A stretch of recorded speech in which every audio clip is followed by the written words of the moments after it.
તો હેલો, કેમ છો ગુજરાતી મિત્રો? ગુજરાતી એડિટિંગ સ્ટુડિયોમાં તમારું સ્વાગત છે.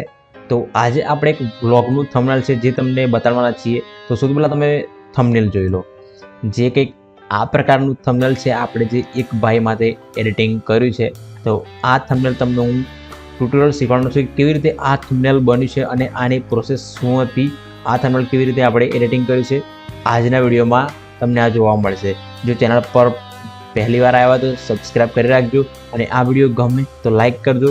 તમારો કોઈ મિત્ર હોય ગ્રાફિક ડિઝાઇનિંગ થંબનેલ એડિટિંગ કરતો હોય તો તેને આ વિડીયોની લિંક જરૂરથી શેર કરજો. ચાલો વિડીયો સ્ટાર્ટ કરીએ. સૌથી પહેલાં આપણે અહીંયાથી ફોટોશોપને ઓપન કરશું. ફોટોશોપ ઓપન કર્યા પછી જે અહીંયા જોઈ શકો છો કે મેં આ રીતે કંઈક સેટ કરી લીધું છે, બરાબર. સાઈઝ જે આપણું થંબનેલ ઓલરેડી બનેલું જ છે તે ડાઉન કરશું. સૌથી પહેલાં તો આપણે એક એઆઈથી બેકગ્રાઉન્ડ બનાવ્યું છે. તો બેકગ્રાઉન્ડ કંઈક આ રીતે છે. હવે હું તમને બ્લર હટાવીને બતાડું. તો આ રીતે આપણે જે એક એઆઈથી બેકગ્રાઉન્ડ બનાવ્યું હતું ને એઆઈમાં થોડો સારો લખ્યો હતો, મતલબ કે કોઈ ઝાડ બાળ પાછળ સારા આવે એવું નહોતું આવ્યું, એટલે મેં પછી બેકગ્રાઉન્ડને બ્લર કરી દીધું, બરાબર. બ્લર કર્યા પછી મને એવું લાગ્યું એક ઝાડ એડ કરવું પડશે, બરાબર. જે જમરૂખ હોય તો એનું આપણે એક ઝાડ એડ કર્યું છે અને એની પાછળ આપણે થોડો વ્હાઇટ કલરનો શેડો લગાવી દીધું છે, બરાબર.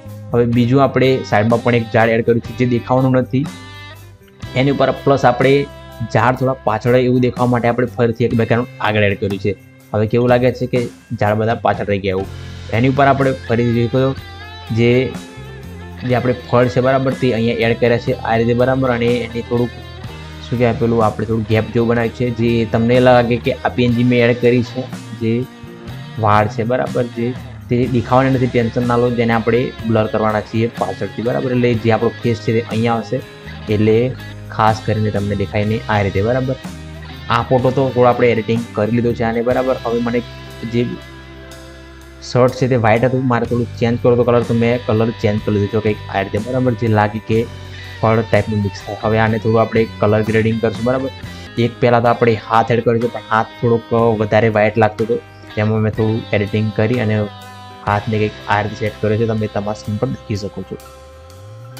હવે આપણે એડ કરશું એક જમરૂખ, જે મોટું જમરૂખ આપણે એડ કર્યું છે આની અંદર, તમે તમારા સ્ક્રીન પર જોઈ શકો છો. હવે આ થોડું અલગ લાગે છે, એના માટે આપણે શું કર્યું છે, નીચે થોડા શેડો એડ કર્યો છે અને બ્લેક કલરનો શેડો કર્યો, એવું લાગે કે હાથમાં ઊભું છે એવું, બરાબર.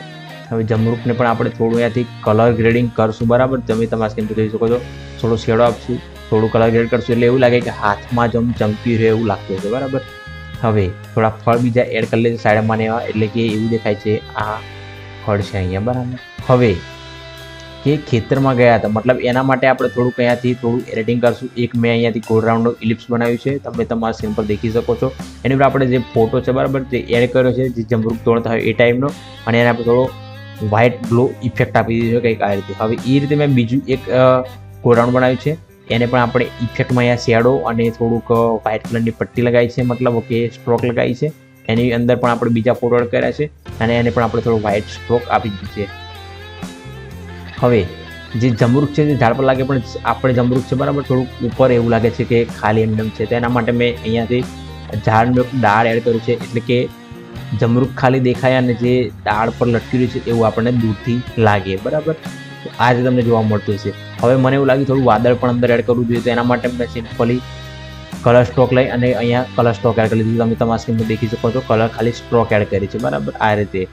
હવે એની ઉપર આપણે થોડુંક અહીંયાથી પહેલાં તો ઇમોજી એડ કરી લઈએ આ રીતે. 2 ઇમોજી મેં એડ કર્યા હતા આ રીતે, અને થોડુંક અહીંયાથી એક લાઇન એડ કરી હતી જમરૂખવાળી. હવે આપણા જે મેન ટેક્સ્ટ છે તે અહીંયાથી એડ કરવાનું છે, બરાબર. તો જમરૂખવાળો ટેક્સ્ટ અહીં એડ કર્યો છે. તો ટેક્સ્ટ પહેલાં જોઈ શકો છો કંઈક આ રીતે આપણે એડ કર્યું છે. આની ઉપર આપણે ઇફેક્ટો લગાવી છે, બરાબર. જોઈ શકો ઘણી બધી ઇફેક્ટો આપણે અહીંયાથી એડ કરી છે.